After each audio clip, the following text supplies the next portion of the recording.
So I guess I'm the physical presence of the organizers here, but I'm not opening it or moderating it. So just informal welcome from, I co-chair the Geneva International Sanctions Network with Erica Moret, who's online, and Erica will introduce this session in a couple of moments. So we have quite a large interest, not just presence in the room, but also online in the hundreds, I think, at this point. So there's a great deal of interest in this topic.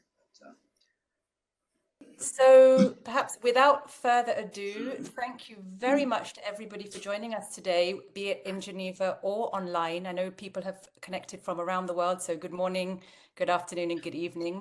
It's great to see you all, lots of familiar faces. Today, the title of our 2-hour discussion and panels is Transferring Russia's Frozen Assets to Ukraine, Legal and Policy Debate. And it represents a collaboration between the Graduate Institute and the Australian National University. And many thanks to the 2 other moderators who will be chairing today's 2 panels, Professor Thomas Bierstecker and Dr. Anton Moisenko, for co-organizing this event today. By way of background, my name is Erica Moret. I've been working on sanctions for around 20 years now. I'm a senior researcher at the Center for Global Governance at the Graduate Institute, where we also have the Sanctions and Sustainable Peace Hub, Targeted Sanctions Consortium, and so on. So collectively, we've been working on sanctions for a long time across a range of different issue domains. I'm also policy director at PoliSync in Geneva, where we do policy research, capacity building, multi-stakeholder dialogues, and digital innovation in relation to sanctions and related issues. I've had the pleasure of working on Russia sanctions on a number of multidisciplinary studies over recent years, and also in relation to how sanctions can play into a security guarantee for Ukraine. I've also provided evidence and engaged regularly with the EU, Canadian government, US government, UK, and so on how sanctions against Russia could be rendered more effective.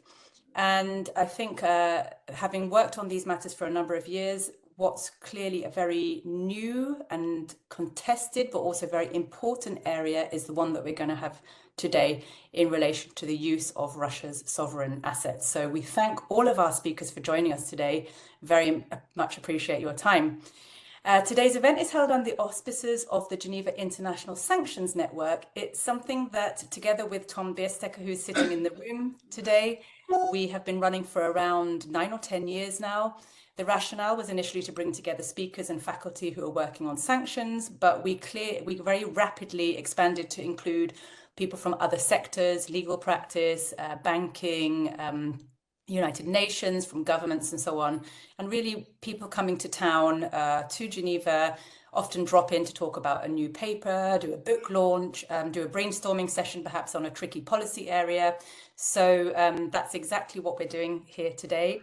And if any of you would like to speak at a future event, please drop us a line. We're always looking for volunteers.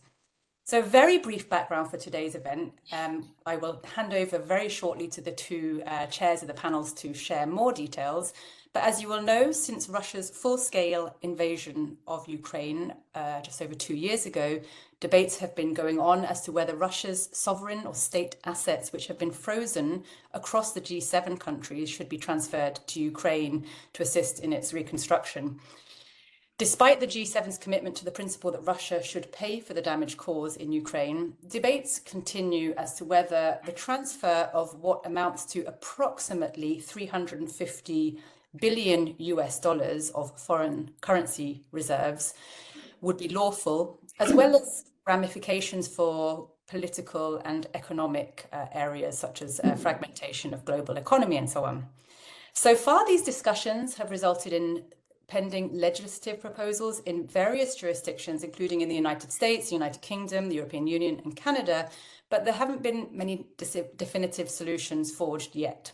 So what we hope to do today in this 2-hour hybrid event is to bring together leading experts. We really do have an absolutely star-studded panel with an enormous amount of relevant experience to debate the lawfulness and prudence of transferring frozen Russian sovereign assets to Ukraine.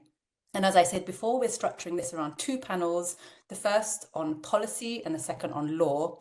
And we're hoping to provide an informed but also balanced analysis of some of the key issues that G7 governments and other stakeholders, of course, should take into account.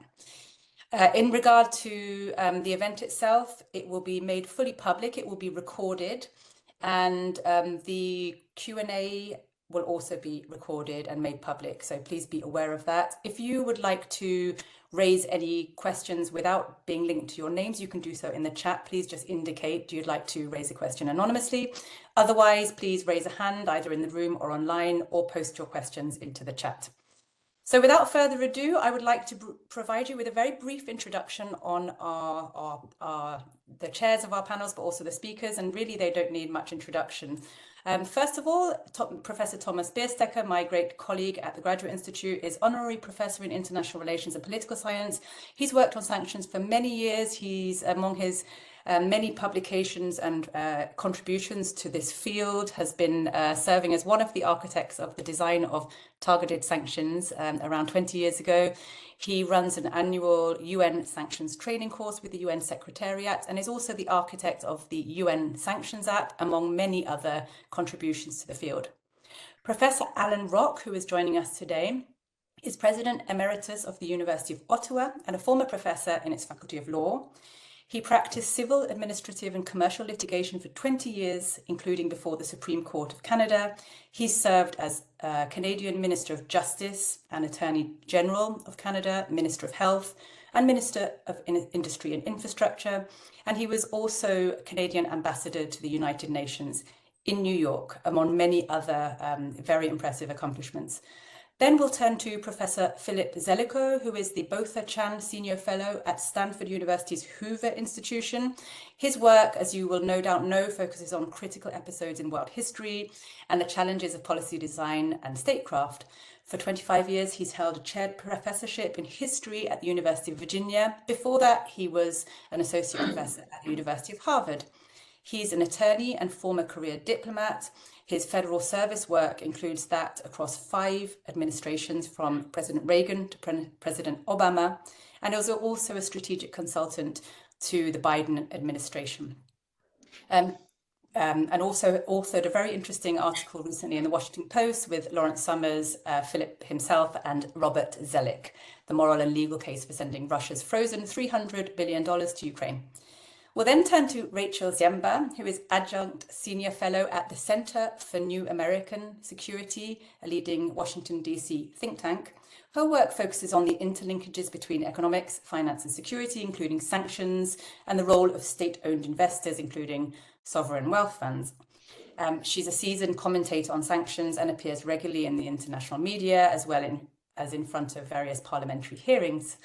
Our second chair of this time of the legal panel is Dr. Anton Moisienko, who is one of the co-organisers of today's event. He is Senior Lecturer in Law at the Australian National University.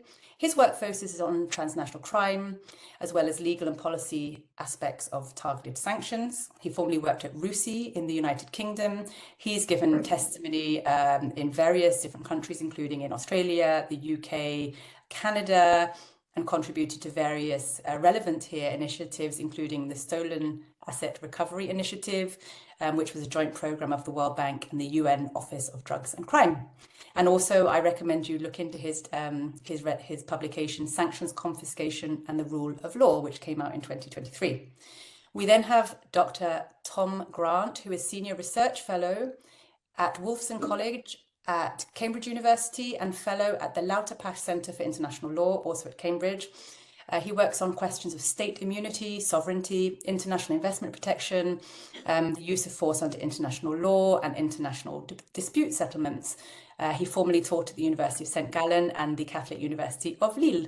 And I encourage you to look at his publication, Multilateral Action Model on Reparations. And incidentally, all of these publications have been shared online as well.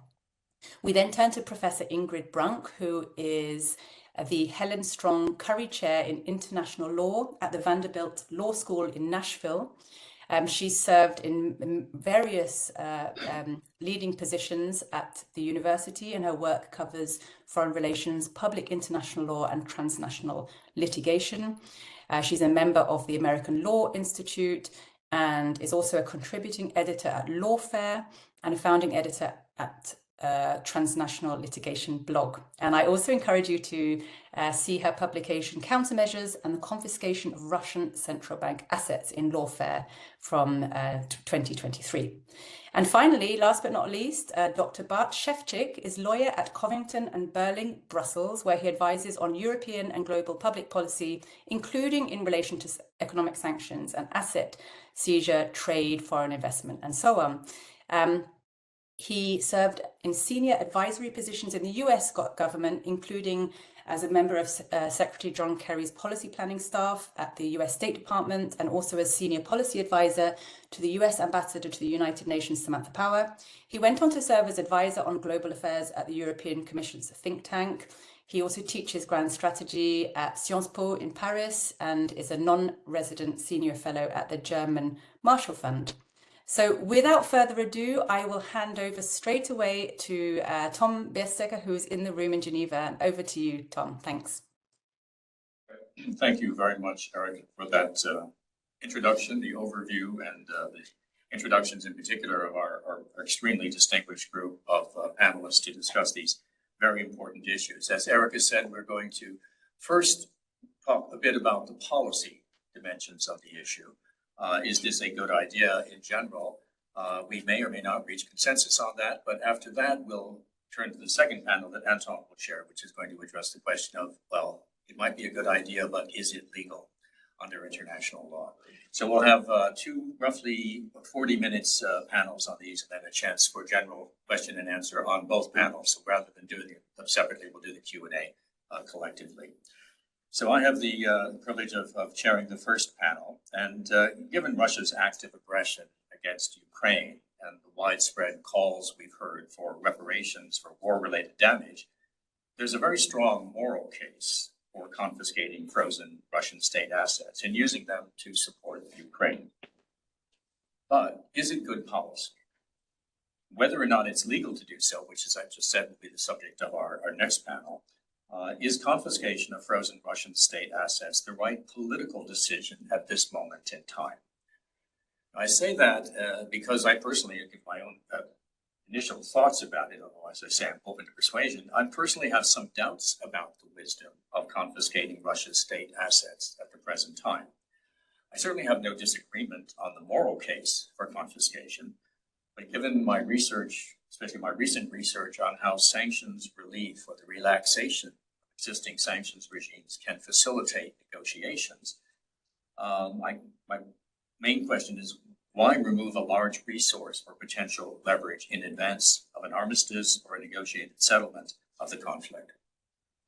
I also have some questions about the implications for the global system of financial reserves and the political wisdom of extensive future reparations imposed upon Russia. But that being said, as I said a moment ago, I remain open to persuasion, and I anticipate learning from learning from our distinguished panel members on why I should not be concerned with these particular issues. And I would like to turn to Philip Zelikow first, because Philip has articulated, along with Robert Zelik and Larry Summers, the moral and legal case for providing Russia's 300 billion state assets to Ukraine. And Philip, you're extremely well versed on the financial details of potential confiscation, and you have a wealth of experience in the US government. So my question, at least to start things off, beyond making the general case, why is this important to do so now while the war is still actively underway? And what do you think about proposals for confiscating interest only, and how do you think the fund should be deployed? So let me turn things over to Philip. Sure.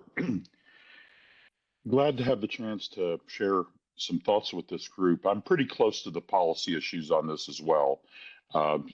Summers and Zelik and I actually wrote on those also in Foreign Affairs last year, and we've been in pretty close consultations now with about half a dozen different governments on this question that are ongoing. So the first thing to understand is that the money issue is crucial to the whole outcome of the war. There's an abstract notion of $500 billion in damages. That's right. There's a very good World Bank report on that. But Ukraine basically needs guns and money. So 90% of the press attention is about guns and the difficulties with Republicans in our Congress in helping to appropriate the assistance for the guns. And then we see that that's moving. Almost no attention is going to the money problem. The money problem is in its way just as important, because what Russia is trying to do strategically is to wreck the Ukrainian economy and exhaust the Ukrainian economy, as it also applies military pressure so that Ukrainian politics, economics, and society will fracture, and Ukraine will sue for peace. Russia hopes to win the war outright in the next year or two. So there's really actually no prospect of negotiations until Russia is convinced that it actually can't win the war outright. That's going to be both a military and an economic process that has to unfold during the next 2 years. In other words, if you provide the guns where Russia knows it can't get an outright military victory, and you provide the money where Russia knows it can't destroy the Ukrainian economy, you raise the chances then of a negotiated settlement. By withholding the guns or withholding the money, you actually embolden Russia. You make negotiations less likely because the road is open to them to try to win the war outright, as they are currently seeking to do. So the irony then is that the failure to transfer money to Ukraine actually makes negotiations less likely, because it encourages the Russians to pursue their current strategy, which is to break the country. Now, on what the financial needs are, I've worked with the people, not only in the Ukrainian government, but also in the IMF and the World Bank, and you can get a range of estimates that mainly consist of what the IMF calls the external financing gap, plus the most urgent requirements for recovery and reconstruction support. The numbers that you could get from that process are in a range in calendar year 2024, this year, about 5 to 15 billion, next year about 25 to 35 billion, and larger than that in 2026. And the money needs to be available and clearly available up front, or else the IMF will have trouble continuing its Ukraine program. So the net of that is, if you step back a moment, is Ukraine has a crucial need, a vital need for about 70 to 90 billion dollars in the next 2 years in order to handle the money side of being able to plausibly continue the war and keep Russia from thinking it can just win it outright. So if you frame that kind of level of need, you can immediately see then why, of course, some of these interest earnings options are just almost visibly insufficient in relation to the scale of the requirements. What's really going on actually in the policy side is that several governments led by the United States are proposing a giant shot of money to Ukraine this year that can handle the 2024 and 2025 needs, that will be paid for by the Europeans locking down the interest earnings on Russian assets for a number of years to come in order to repay the money that would be fronted to Ukraine this year. That's a clever proposal that was developed in order to stay inside the European red lines of refusing to transfer the principal itself. That's the current idea that's on the table. The Europeans, by the way, currently don't accept even that because, well, for a variety of reasons. So the first point I wanted to really call out is the urgency of the policy requirement, and also why actually the policy requirement is what is indispensable to make negotiations possible. And incidentally, if you do provide compensation to Ukraine, that of course becomes a credit to Russia's ultimate liability in any negotiated peace.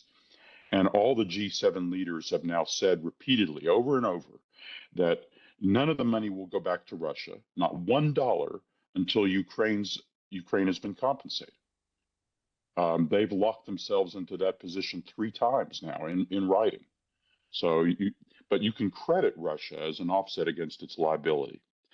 There are policy concerns about damage to the financial system, but those were dispelled some time ago. Summers and Zellick, of course, are thoroughly familiar with the international financial system. Mark Sobel deeply analyzed the data on this, so has Brad Setzer.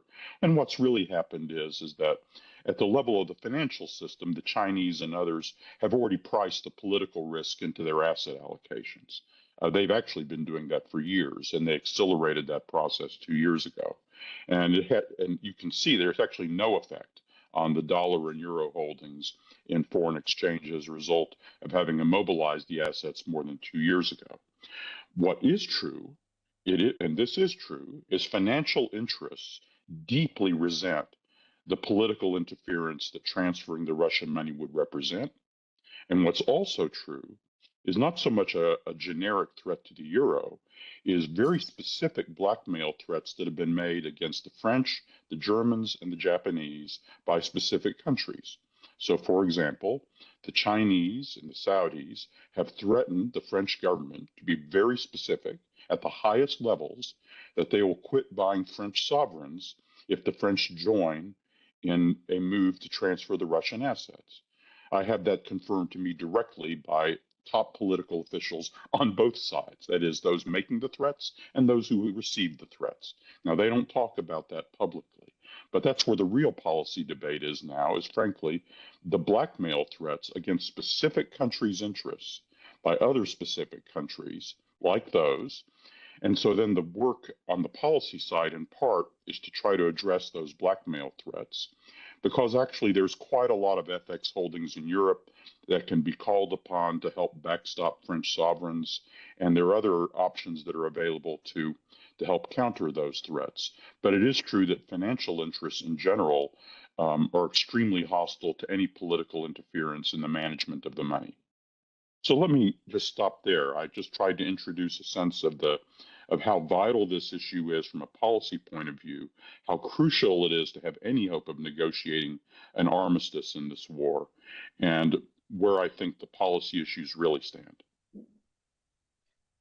Excellent. Thank you very, very much for that very, very well informed and very current assessment of the issue. If I could just follow with one slight question. You talk about the urgency, which is you make very persuasively.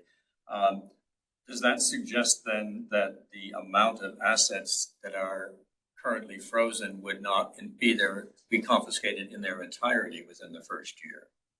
Oh, that's correct. So what would happen? The specific mechanics of the proposal that I've supported is not a direct transfer of the lump sum to Ukraine. No one supports that. I don't even think the Ukrainian government expects that. What would happen is the creation of some sort of international trust fund in which the money would be escrowed for lawful distribution. There are only two sets of lawful beneficiaries. Either the money goes back to Russia or it goes to Russia's victims. Russia or Russia's victims. There are no other lawful beneficiaries of the money. So you need an international trust fund to hold the money, escrowing it for one of those lawful purposes. Then if it holds the money, then it's an asset manager. And it's dispersing the money as an asset manager would, as needed. And of course, if any money does go to Russia's victims, that would be credited as an offset against Russia's ultimate liability, if there is a negotiated agreement. Great. Excellent. Thank you. Thank you for that clarification. Next, it's my honor to turn to Alan Brock. Alan, you were one of the early advocates for the confiscation of Russian state assets, and it's important to note that Canada has really in many ways taken the lead in providing a domestic legal basis for doing so. But again, short of an immediate and full confiscation, we've recently heard calls for confiscating just the interest or reserves or collateralizing them in some way. But would this be enough, or do all the assets need to be confiscated? Tom, I don't think it is enough. I think if we're looking at the question of what is good policy, we have to go beyond that sort of piecemeal half measure for all the reasons that Philip has given.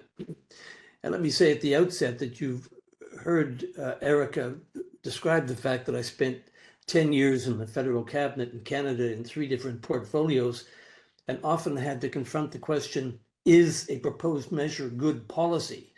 And it seems to me if you parse that, first of all, the first consideration is it lawful? And that's the subject for the second panel, so I won't deal with that, although I've expressed a view in writing that it is indeed lawful. Good policy must reflect not only short-term advantages, but also long-term implications. Good policy on the part of a government must reflect not only self-interest, but also the best interests of the community of nations. Good policy is not just about what is moral and equitable, but strong moral justification can and should influence a nation's course of conduct. Now, in my view, confiscation and repurposing of the Russian state assets is good policy for four principal reasons. First of all, accountability. There must not be impunity for the most brazen contempt shown by Russia for the international legal order. We must think beyond just the criminal dimension and look to consequences that are real and effective. Russia must be held to account, and the confiscation of its state assets is one step in that accountability. And for those who warn that we'd be setting a precedent that's dangerous in the future, let me say that I embrace the prospect of a precedent being established that any nation state that invades another for purely territorial reasons in contravention of the fundamental precepts of the UN Charter ought to face the confiscation of its state assets for the benefit of the victim. That, to me, is a very good precedent to set. The second reason why I contend that this is good policy is the principle of deterrence. Other tyrants are watching what's happening with Russia in Ukraine. This will make them think twice. I'm referring specifically to China and its ambitions toward Taiwan. It must understand that there is a grievous price to pay if it is to behave in this lawless and aggressive manner. The third principle upon which I rely in arguing that it's good policy is necessity. All we need to do is look at the news in the last few days about the vulnerability of Ukraine, given the long gap between the transfers from America for financial assistance. Ukraine is in desperate need, not just for the war effort, but to support its economy. It's lost a huge percentage of the revenue producing activities in the country. It's lost a large percentage of its population. There is a necessity for the transfer of these assets. And finally, yes, the moral dimension, that which is just and equitable. Why are Russian state assets in Europe at all? Because Russia sought to take advantage of the stability and reliability of the Western financial system built on a foundation of law, which Russia has specifically and violently abrogated. So it seems to me that the moral dimension is clear. The G7 has repeatedly said, as Philip has pointed out, the money is not going back to Russia. So should it sit idle? With the stakes this high, it ought not to sit idle. It should be put to the use which is urgent and necessary. Let's just step back a moment, speaking of morality, and look what's happening around the world. Russia and China, Putin's in Beijing today. Russia, China, Iran, and North Korea working together to support the Russian war effort. And the rest of us are left to wonder what would happen if Russia, in fact, succeeds and turns its attention to other vulnerable states to satisfy its territorial ambitions. It's time to take a stand, and for moral and equitable reasons, for the reason of political necessity, it seems to me that this policy is sound and ought to be adopted. Thank you, Tom. All right. Thank you very much, Alan, for those well-structured arguments and for drawing on your direct experience in asking the very question of this particular panel: what is good policy, and how does one determine it? Next, I'd like to turn to Rachel Siba, who you've raised questions in some of your recent publications about how confiscated funds would be utilized in Ukraine, a country with at least historically high levels of corruption. And you've also raised questions about the implications of confiscation for the international system of financial reserves more generally. Are there other reasons to be skeptical about potential confiscation. I hope it's not unfair that we've had two on one side and perhaps some dissenting views only introduced now. But we're looking forward to your comments, Rachel, please. Thank you so much, and I'm really honored to be joining this discussion. And I do want to, in my brief remarks, to kind of both raise those issues and dispel some of them, because while I may not be as sort of sort of gung-ho about seizure, I actually think that this broader point that Alan just mentioned, which is that these assets really should not be sitting on the sidelines being invested in the lowest assets, and that we need to have much more ambition in this area. So first on the corruption issue, let me kind of deal with that one quickly. That was something that I would say recently is not a big concern in my mind, for the reasons of how these assets and would be structured, right? Coming through a trust fund, coming in, some of the ideas maybe for the sort of smaller options might even be giving contracts to European or other defense manufacturers. I also think that Ukraine has taken a lot of steps to make sure that these concerns about corruption are listened to. So I think that's not, there's always issues when you have a major expansion or a war. It's very hard to do things quickly and follow all of the guidelines, but I do think that that's something Ukraine has dealt with. So, I think when we were first talking about this 18 months or so ago, that was something I worried about a little bit more.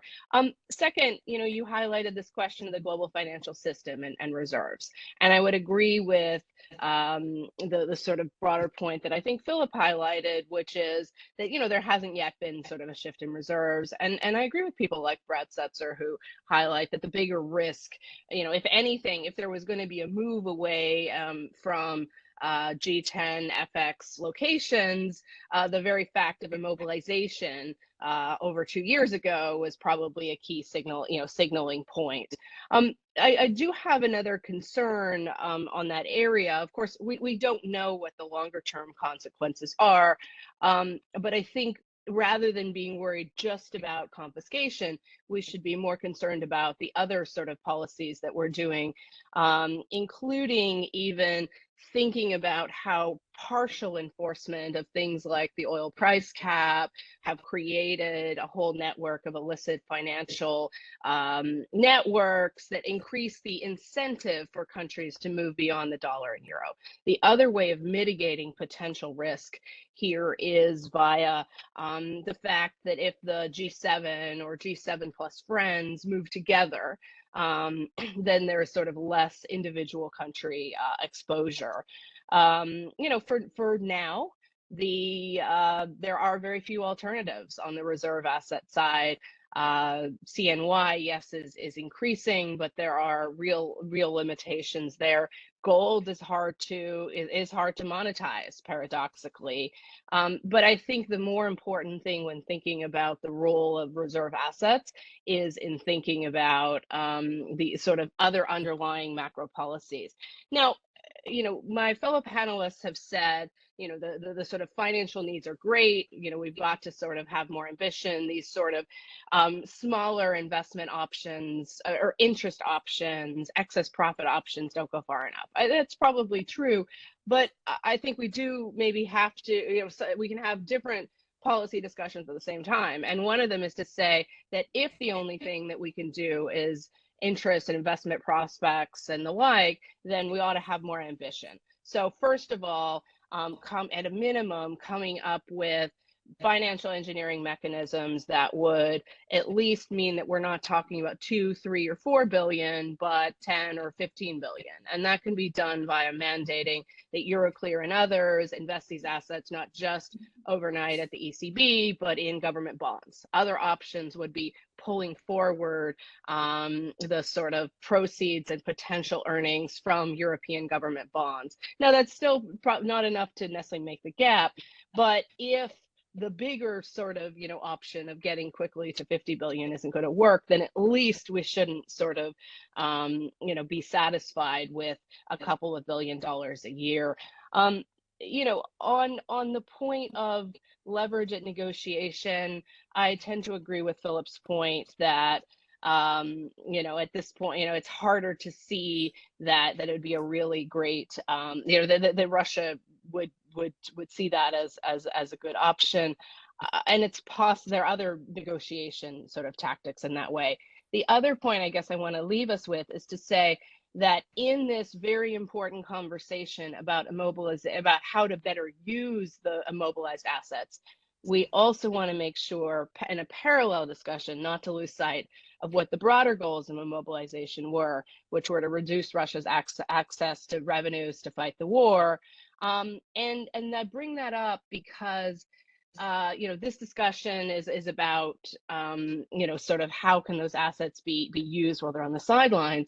But after the Europeans, the Americans, the G7 froze or mobilized these assets, Russia did continue to accumulate other assets. And so I think it's important in parallel to also continue to work on efforts to limit the availability to use those assets, to reduce the incentives for and to sort of choke off alternate payment systems and the like. I mean, let's not forget that a similar amount of assets to what's immobilized, or maybe slightly lower, has been building up in non-G7 institutions. Some of that's been spent down to buy military equipment, but some of it is still in banks and others. Now, those are in jurisdictions where the G7 has less influence, but does have influence when those cross into financial jurisdictions. So I will stop there and look forward to the rest of the discussion. Thanks again for having me. Okay, great. Thank you very much, Rachel. You raised actually, as I don't want to call I guess I am a sanctions person. You do raise the issue, though, that one should also simultaneously be thinking about improvements in other policy domains. And I think those of us who look at sanctions in general terms, there was an awful lot of hyperbole about the magnitude of the sanctions on Russia.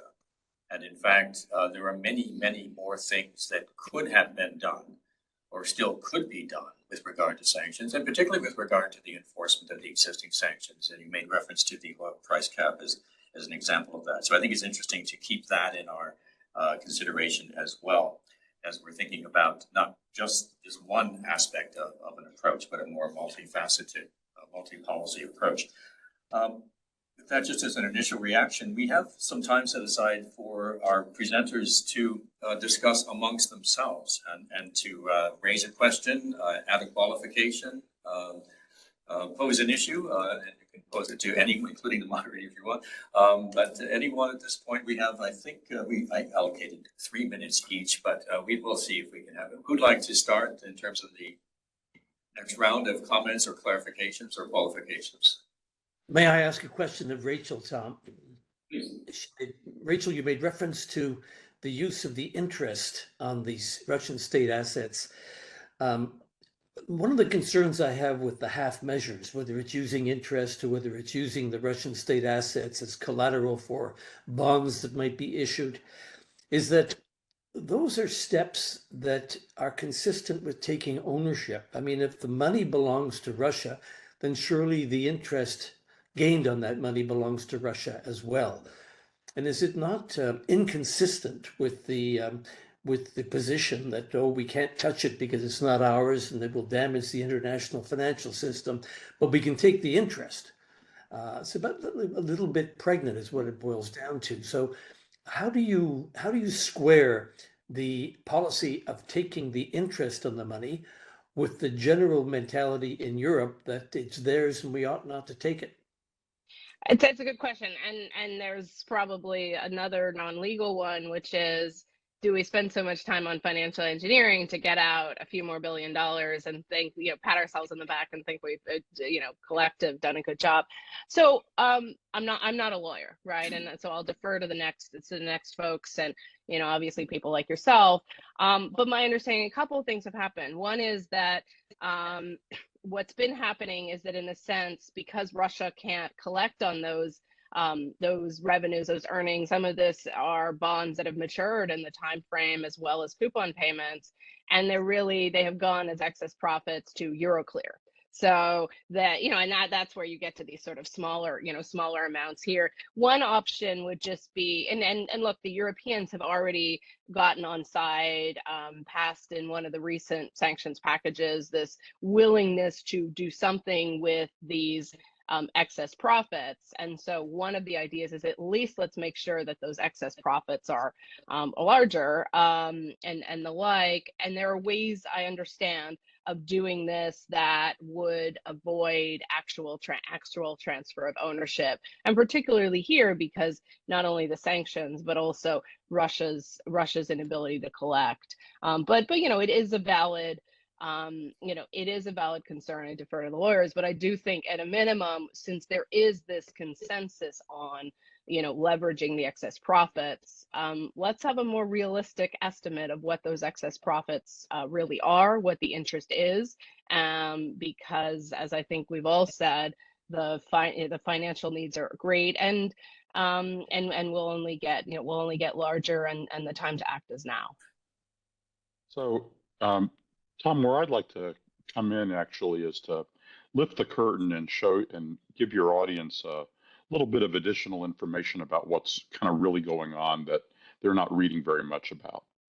One of the most common arguments one hears is, well, why are the Anglo and the British and Americans kicking up such a fuss about this when all the money is really in Europe, and the Europeans should really decide what to do about money in Europe?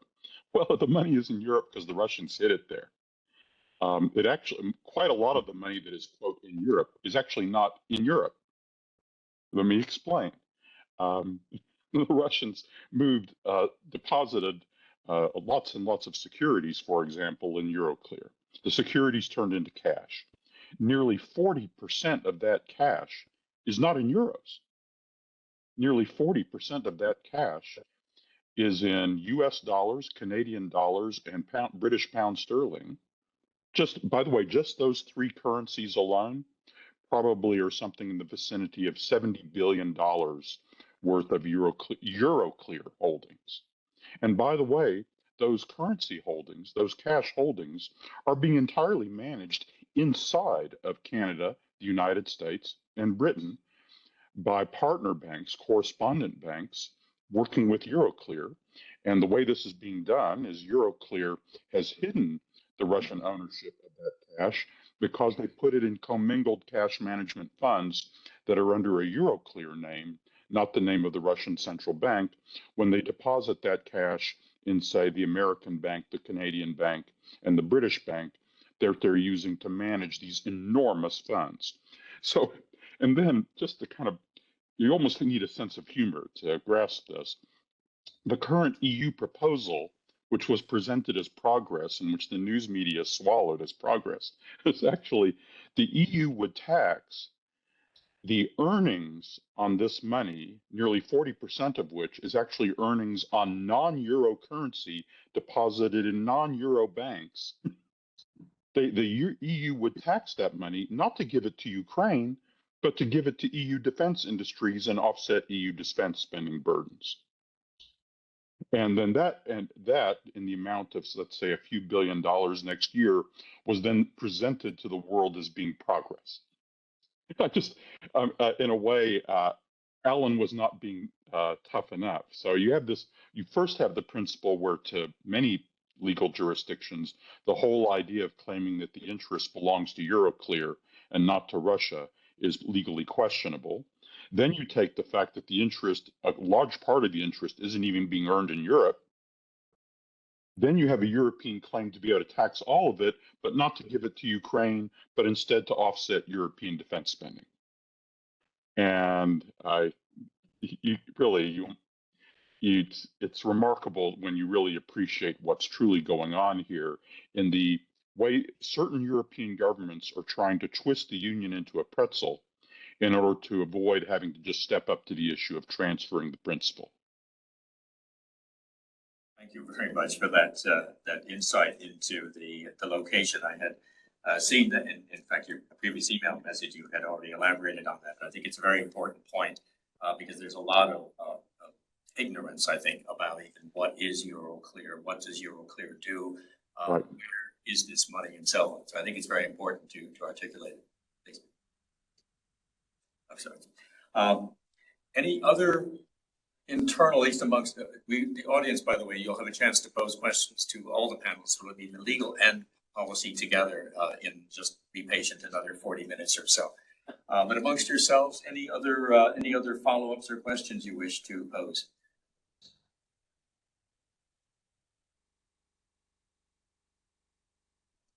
No? Okay. I can't see them all. You're all behind me, so that's why I keep turning around. You see me contorting like this. All right, I think we actually have ended a bit early. So any concluding reflections from any of you on this point, or? Oh, I'll offer one, and Okay, maybe invite others then to follow up on, which is it's just the issue of time. There is a certain there is a stately deliberation into the way this issue has been handled over the last 2.5 years, as if, you know, the doctors can deliberate indefinitely while the patient languishes in critical condition in the emergency room, and it'll all be okay. I'm just telling you, the patient is not okay. And the longer the doctors deliberate, the greater is the chance that by the time they prescribe the medicine, the patient will already be in the autopsy room. So I really, we actually need to move on this issue at the speed of relevance. And when you move on the issue, of course, it's not dumping giant sums of money on Ukrainian government that can't absorb it. There are practical proposals that involve trust funds in which a portion of the money would flow to proactive policy conditional compensation. A portion of the money would be addressed to very elaborate and lengthy claims processes. So there are lots of other things that can be worked out to manage the distribution of this money in sensible ways. But the point is that the war chest needs to be assembled to make it visible to Russia. They can't simply wait this out and win the war while the doctors deliberate. Great. Thank you. Thank you very much. I think we've gotten off to a good start in this discussion. And I would agree with that 100%. Sorry. Okay. I mean, the timing and that the decision to sort of move becomes very important, and making that choice of, are we going with partial measures with a platform to something larger? But, you know, I mean, the bottom line is, you know, some of these agreements that I think we all cited earlier, you know, come from G7 agreements from a year ago. You know, things move, you know, things are moving very slowly in this sort of context, while they are moving very quickly on the battlefield. And those two time horizons are very important. And so if some sort of partial solution can happen in the near term and make a meaningful difference, then yes. But either way, you know, we can't just wait around until there is. And the final thing I guess I would remain, you know, sort of leave us with on this is making sure that if any of the financial engineering involves, you know, it might well involve debt and debt guarantees, but being very careful about the frame of what the interest payments would be, and making sure that any solutions are not eaten away with very long dated but relatively high sort of interest rates, because all this is coming at a time when Ukraine will need another sort of stay on its, you know, on its debt and long-term debt restructuring. So let's make sure that in satisfying the domestic constituencies in some countries, including some parts of the United States, to sort of make things be structured either as loans or other assets, let's make sure that the you know, we'll use the interest rate conditions to benefit the goal rather than to undermine it. Alan, any final word? Well, just 30 seconds to say this is increasingly being described as a war of attrition. And I just want to make the point that in a war of attrition, there's both an urgent economic as well as a military need, and we must satisfy that need right away. All right, thank you very much. Again, those of you in the room, we'll have a chance to pose questions, but after the next panel, just to let you know about the structure of today. I think we've gotten off to a terrific start. I think we have a very strong statement of the urgency of taking decisions. We have a good sense of that was initially presented by Phil, then Alan's description of what would make good policy. Rachel introduced ideas of creative thinking and other policy instruments to be brought in. And Phil reminded us that to some extent, some of the proposals almost sound like we're playing a shell game with these different resources and moving them around in different proposals. Last point on this session is we look forward to seeing what's going to happen at the G7 meeting next month, when apparently this is going to come to a head. But thank you very much for all three of our excellent presenters on the policy issues. And at this point, I think it's my turn to hand over to Anton in Canberra. So thank you very much, Tom and Erica, for co-organizing this and for chairing the first panel, for introducing the event, Erica. Thanks also to Gregor Millard and Sylvia Nissim working behind the stages to make this possible. So we've got three excellent speakers today for the legal panel, where we're going to explore some of the legal issues inherent in the proposals to transfer frozen sovereign assets from Russia to Ukraine. Erica has introduced the speakers, so just as a very brief recap, we've got Professor Ingrid Brunk from Vanderbilt Law School, one of the world's leading experts in sovereign immunities and central banks, so it couldn't be more relevant to the subject of today's discussion. Tom Grant, Dr. Tom Grant of the University of Cambridge, who has, among other things, contributed to and written several reports on this very topic, as well as having published a book on Russia's aggression against Ukraine in 2015, a book that turned out to be prescient in some of its darker predictions, as well as providing excellent legal analysis. And Dr. Bart Shevchuk of Covington and Burling in Brussels, who's probably one of the best informed people on all things European in this debate. So without much further ado, let me check if Ingrid can turn on her video and is with us, as I think Ingrid is going to be the first person to whom I will address a question. So let's just see if the tech works. Fantastic, success. Hi. I think it works. Hi, Ingrid. Yes, Hi. I can definitely hear you and see you. So thanks again for being here. So let's kick off our discussion with you. We've talked, or rather, the first three participants talked in the previous panel about some of the policy aspects of transferring frozen assets to Ukraine, whichever view one holds about the policy wisdom of the idea. It's been around for more than 2 years now. And when the debates started, I think it's fair to say that the international law side of things was not entirely unknown, but people were struggling a bit with how to apply the concepts of sovereign immunities, countermeasures, perhaps non-forcible collective self-defense. And then different ideas started percolating, and we have a kind of a bunch of positions that have emerged. And some people would say, look, it's absolutely obvious that Russia owes reparations to Ukraine. That's uncontroversial. Yes, central bank reserves are protected by sovereign immunities. Fair enough. But there are a couple of ways forward in terms of transferring those assets, notwithstanding the immunity protection.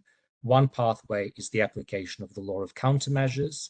And the argument is that even states other than Ukraine can take lawful countermeasures in response to some of the worst breaches of international law and hand over the frozen assets to Ukraine in lieu of the reparations that Russia owes, or potentially you could talk about some of the other concepts like collective self-defense. So you're one of the people who've been more skeptical, I think it's fair to say, of those proposals. So tell us what's wrong with them. What is your take on the international law position? Well, first of all, Anton, thank you so much for all of the other hosts for inviting me.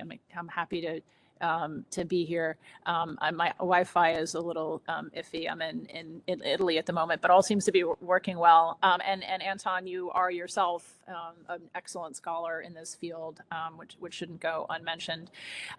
Because I'm going to be more skeptical of the legality of some of the measures under international law, I want to begin by stating that I absolutely agree with the proposition that reparations are owed by Russia to Ukraine, and I would like to state my strong policy preference that both the United States and the EU and other countries provide as much support as we possibly can and as much support as is necessary to help Ukraine win this terrible and unlawful war of aggression by Russia.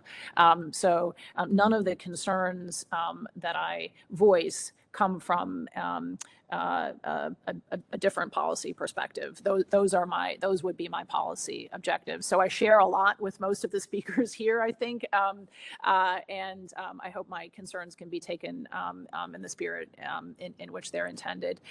So to set the framework for immunity, as you know, Anton, as the rest of the wonderful scholars and practitioners here know, the way that immunity intersects with the freezing and confiscation of assets is a difficult topic and not free of doubt on a variety of scores. You will often hear in the press and even some very sophisticated speakers say, well, we've frozen the assets already. Russia can't use them.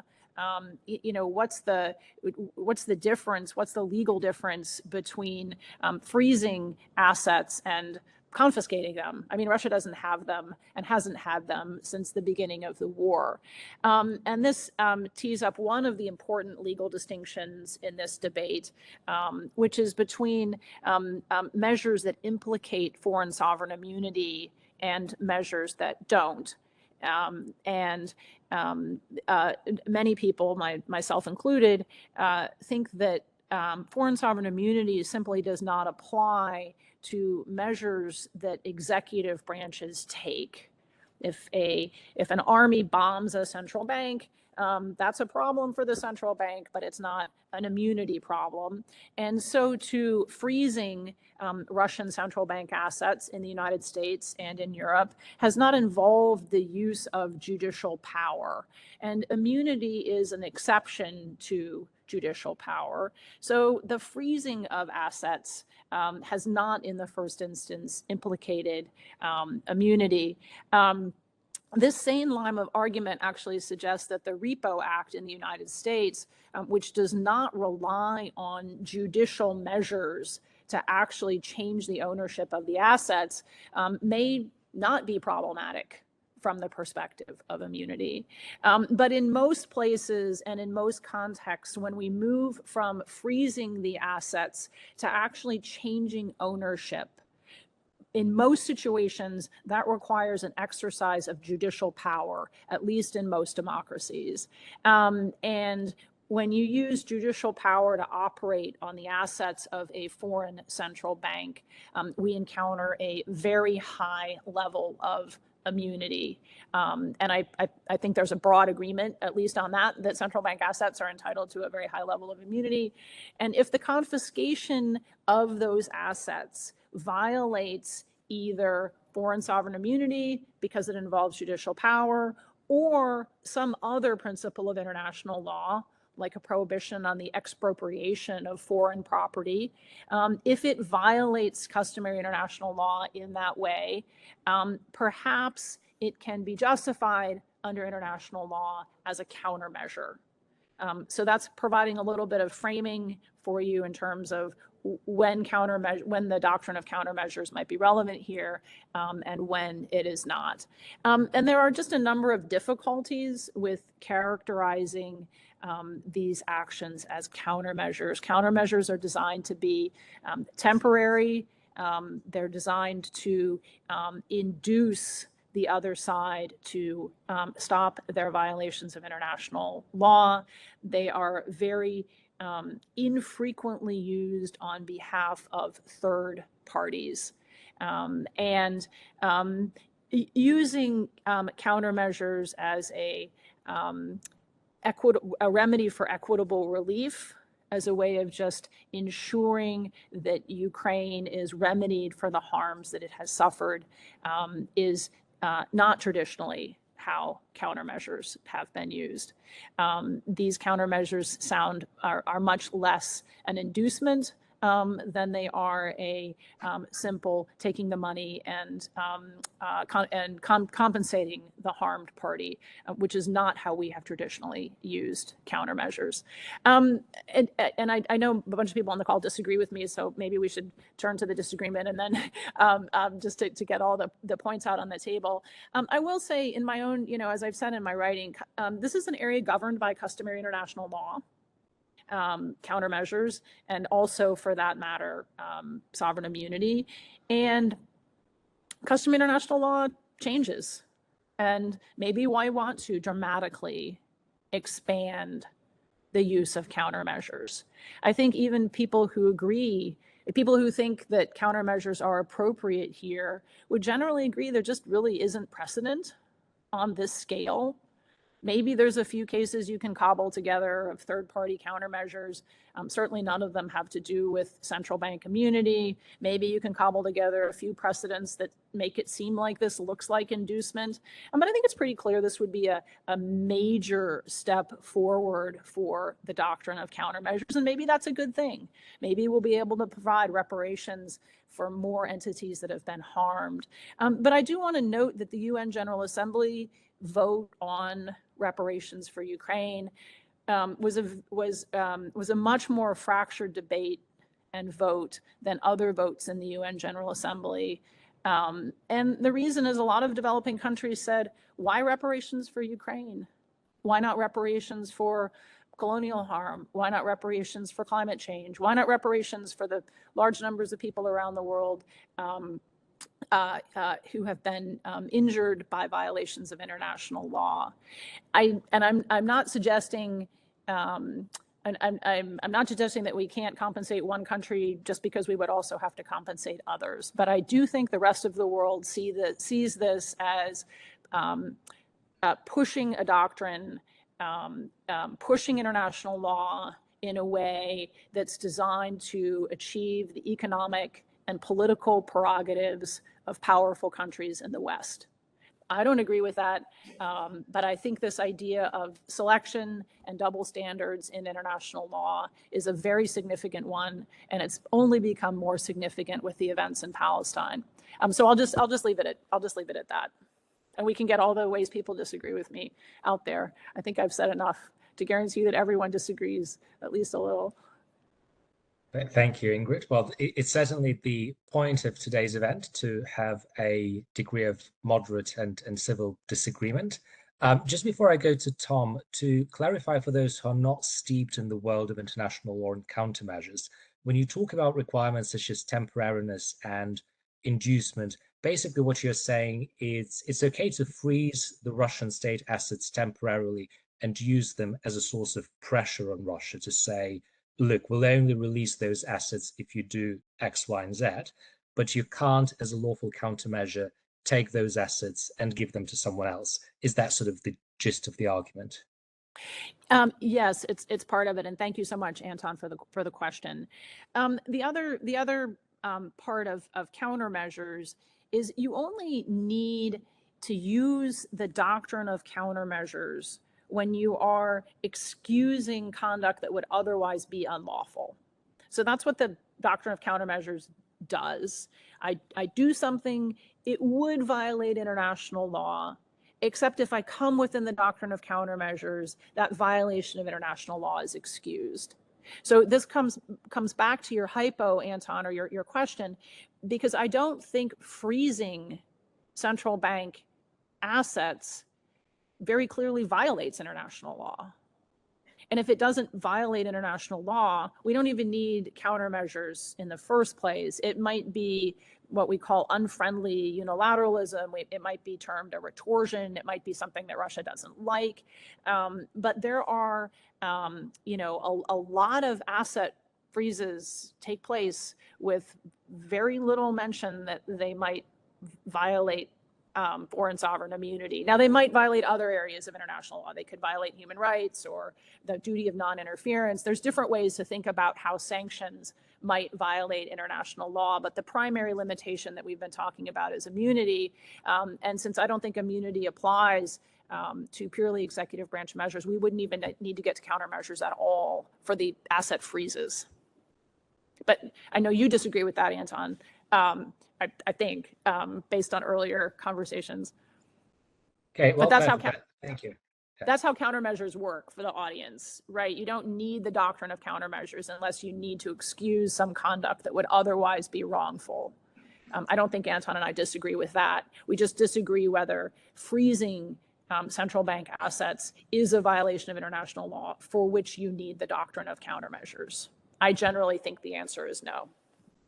Okay, thank you, Ingrid. I think that's very clear. So for freezing, you don't even need to talk about countermeasures, but for transferring Russian assets to Ukraine, even countermeasures would not help. Sort of that's the argument that you ascribe to. So Tom, it's time for you to provide any comments you have on that. You've also extensively looked at those issues. You have a somewhat different assessment of, I suppose, an array of international law issues, countermeasures among them.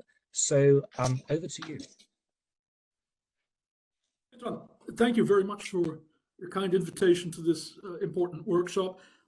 Thank you, Ingrid, for your observations with which I largely agree. Ingrid and I and Anton are on the same page when it comes to issues of policy and with regard to the outcomes that we would like to achieve.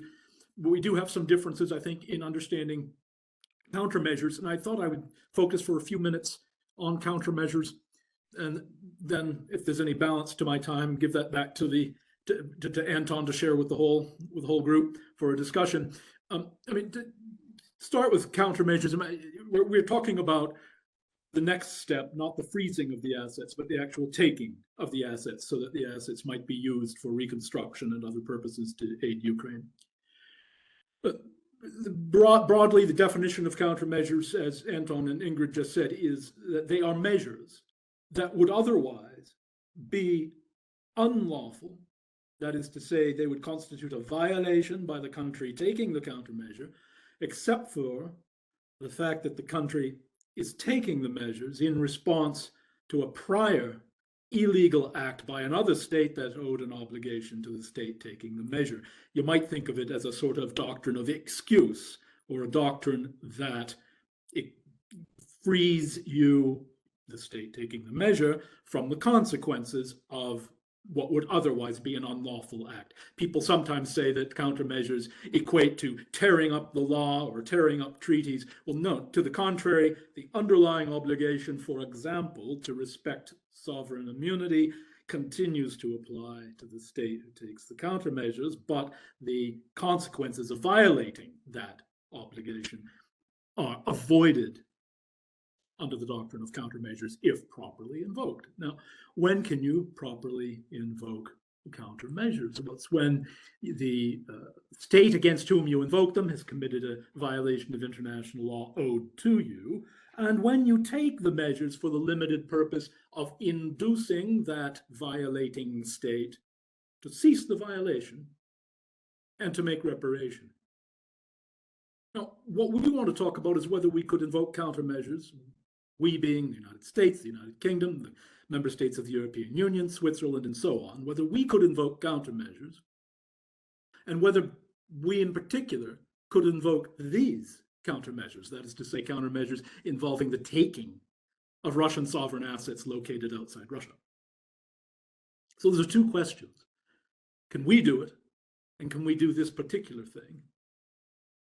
In answer to the question, can we do it, Ingrid has noted that where a third state, that is to say, not the state principally targeted by the other state's violation, so here, states other than Ukraine, Ukraine being the state invaded by Russia, it's not quite so common to have these third states invoke countermeasures where the brunt of the violation, where the sort of center of gravity of the violation is landing on a different state.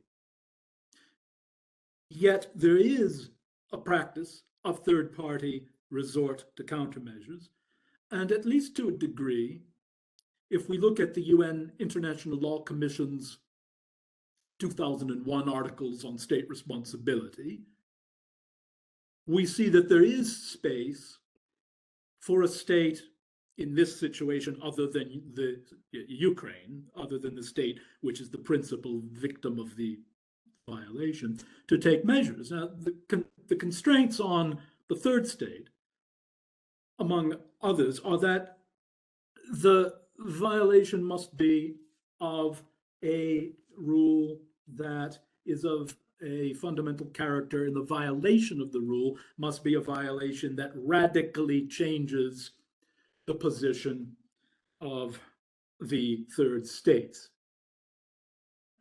Now, I think one of the mistakes we make, or one of the shades of emphasis that may lead to, I think, overly confined thinking about countermeasures, is that we focus on Russia's failure to make reparation. We agree Russia has an obligation under international law to make reparation for the harm it has caused to Ukraine. But there's something prior to that. Russia's obliged also to bring about the cessation of its armed aggression. Actually, talking to Ukrainians, if you could only have one or the other, which would you choose? Well, the prior one is really, really important. And a countermeasure may lawfully be adopted in order to induce Russia, not just to give money to Ukraine to pay for the damage, but also to get Russia to stop doing the damage. And the damage is not just Russia's failure to give reparation. The most important damage, the most serious damage, is the act of aggression of invading Ukraine, declaring the annexation of territories, deporting and kidnapping children, trying to stop the world's supply of grain from leaving Odessa, sending rockets into apartment buildings. These are the violations that you can take countermeasures to stop. Now, thinking of those violations that Russia has committed, antecedent to the violation entailed by not making reparation, there's something very special about the violation Russia has started to commit in 2014 when it declared the annexation of Crimea, and then continued in the last couple of years by declaring the annexation of further territory. What's very special is that it's an attack on boundary regimes. It's an attack seeking to overthrow a plainly settled boundary regime. And when we look at the International Law Commission's articulation of rules concerning third-party countermeasures, this concept of the radical change to obligations owed to third parties actually, I believe, is directly implicated by an attempt to overthrow the boundary regime. And here's why. A boundary defines spatial relations between two countries, and that's obvious. Boundaries divide countries. But if you think for a moment about international law at large, a boundary does something else. It performs a signaling function. And the signaling function is not just to the two states saying this part's yours, this part's mine. It says urbi et orbi, to the city and to the world. Here is the country with whom you must deal with respect to this territory in all of international relations, and that goes for bilateral investment treaties, international trade, international human rights. All of these domains of law are very heavily concerned with state responsibility for spatial areas, for territory and maritime areas. So when you set down a boundary, you're creating a type of erga omnes regime that communicates to all countries. Do I go to Moscow to deal with Crimea, or do I go to Kiev? It's a rather important question if I want something to do with Crimea.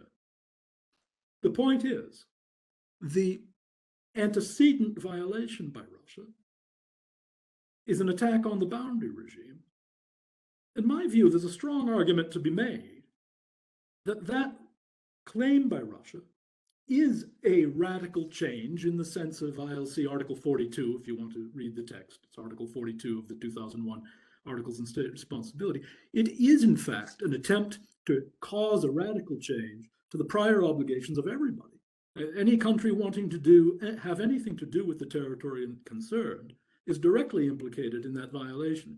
I think that's an interesting basis that people should explore in building a stronger justification for the third-party measures. Now, I'm not going to talk about collective self-defense, and I'm not going to talk about what the outer boundaries of countermeasures are. We should bear in mind the ILC in 2001 was admittedly dealing with a recent 20 or 30 years evolution in the concept of countermeasures, and the evolution was almost entirely toward confinement and constriction, not toward preservation of the pre-existing scope of the concept. If you go back 100 years, the concept is a lot broader. It even involved armed reprisal. We now think that armed reprisal is not part of it, but then the question of precisely where the limits of countermeasures are is an open question that I'll leave to the side. I'll stick to the ILC articles, but without prejudice to whether they really are the final word. Okay, so now I think that's at least a tentative answer to the question, can we take the measures? I think we can. And the other question, the further question is, can we take these particular measures, by which we mean the taking of Russian assets, not just the freezing, but the actual seizure of the assets for purposes of distributing and using them in Ukraine? I think we can offer an affirmative answer to that question as well. One of the things about countermeasures is they have to be proportionate. Proportionality is a critical feature of this area of the law, as it is of many areas of the law. But one detects in many of the discussions, including those around reparation for Ukraine, what I think is a mistake and a confusion that conflates the concept of proportionality with something more like kinship. Proportionality is not kinship, and state resorting to countermeasures does not need to confine its countermeasures to the same legal regime, or the same family of legal rules, if you will, as the other state's breach took place in. So there's a tendency to focus on Russia's failure to make reparations, and then we talk about money. We take money because that's a kinship response to the prior breach, which is the failure to give money. But as I just said a few moments ago, the really important breach is the antecedent one of invading Ukraine. Now, we do not have any ready response that belongs to the law of the use of force. Ukraine does. Ukraine is engaged in self-defense. But we as a group of third countries are not in a position, or certainly are not willing, to throw ourselves in that domain of law and engage in a collective action of self-defense. So any countermeasure we take is going to be in a different family of legal rules than the rules concerning self-defense and use of force. And that's perfectly, that's acceptable. That is okay, as they say, because countermeasures is the system that has developed to deal with a state that has refused to use orderly processes to settle the dispute, institutional or centralized processes like the Security Council or arbitration or judicial settlement, and therefore leaves it to states to engage in forms of self-help. Now, it's inherent in that system and in the character of that system as a sort of emergency response to the state that refuses orderly settlement, that we will go beyond the rules that are violated in the particular sets of rules implicated in the violation. Now, I don't want to be overly pedagogical and be putting on my law professor's hat, but let's just, if you bear with me, just and I'll wrap up and open it, as I promised, to give the rest of the time for discussion. Let's imagine you have two states, state A and state B, and they've entered into an aviation agreement, a very garden variety treaty.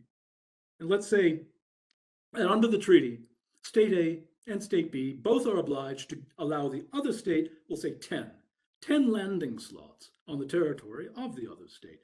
Now, state A uses only 2 landing slots on the territory of state B. State B uses all 10 landing slots on the territory of state A. Now, here's what happens. State A later on blocks state B from using any of those 10 landing slots that it got into the habit of using under the treaty.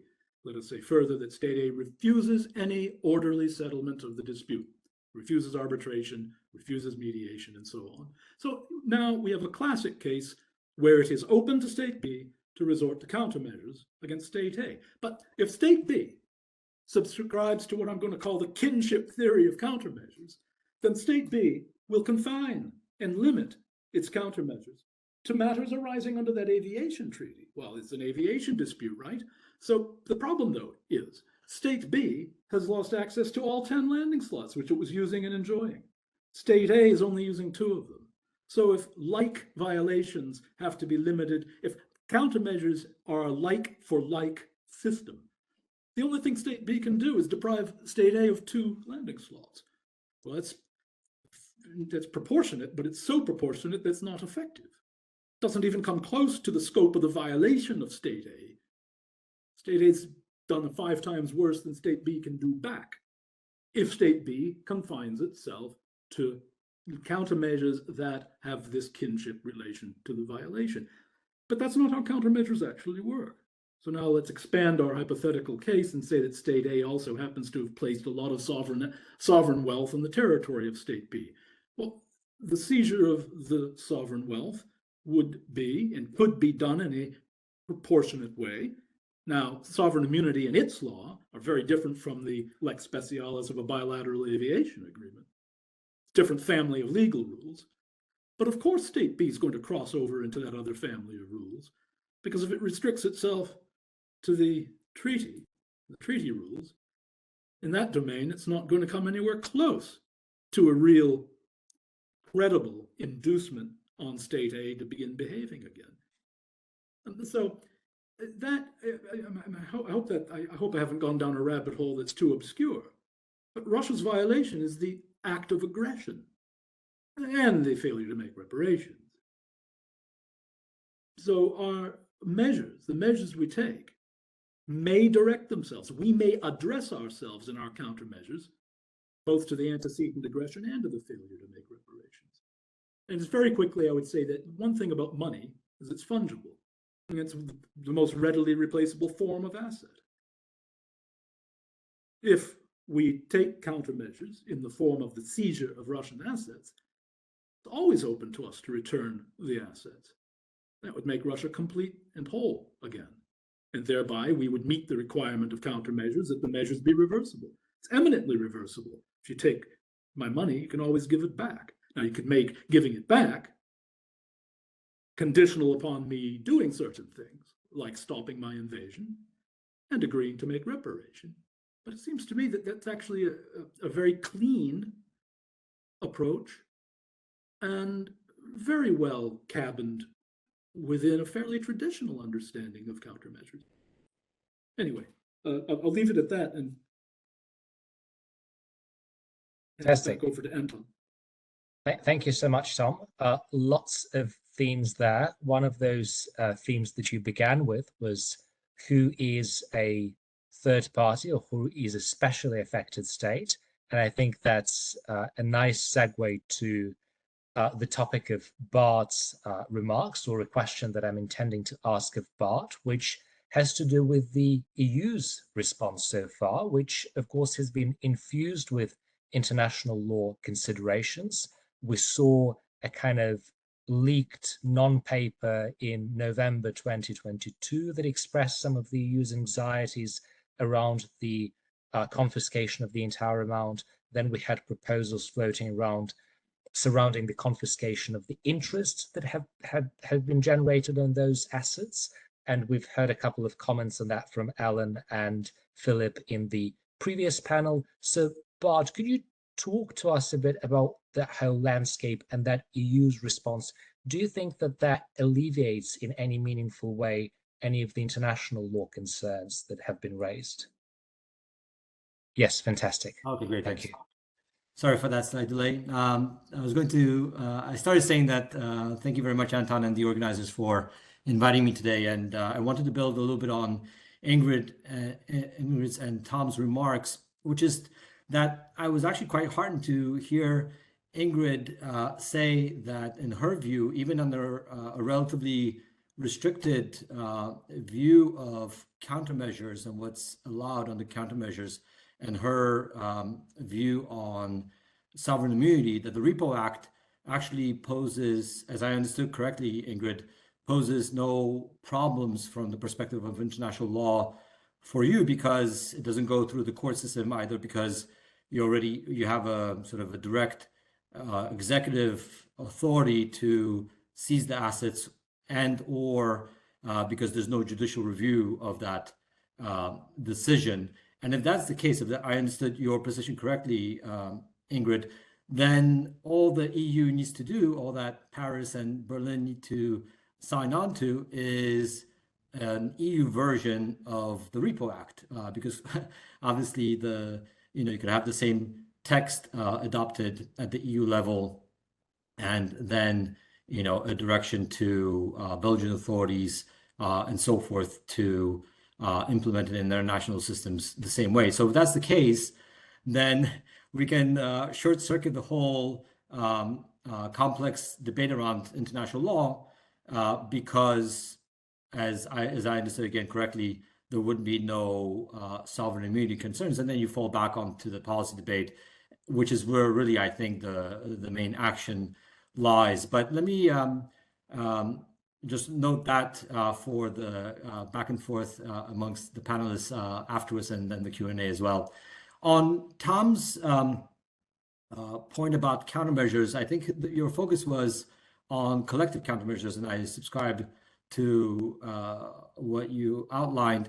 Let me just make a quick point on another version of countermeasures, third-party countermeasures, which is based on specially affected states. So this is the view that the countermeasures available, the confiscation available as a justifiable action in response to Russia's aggression, is not available to all 193 member states of the UN, but more properly utilized by those states which are specially affected by Russia's aggressions against Ukraine. And here, you have a pretty strong case that all the EU member states, as well as the G7 member states, fall under this category. And this is because for the EU, you probably may not have paid attention to this because it hasn't been extensively covered in the public media, but the EU member states by this time, over the past 2 years, have collectively paid something like 80 billion euro for the purposes of protecting Ukrainian refugees in Europe. And if you just do the math, it's not actually that difficult to come up to that number, because you have about 5 million Ukrainian refugees. If you pay something like 5,000 euro per year per refugee, or a little bit more, you can get to 80 billion relatively quickly over 2 years.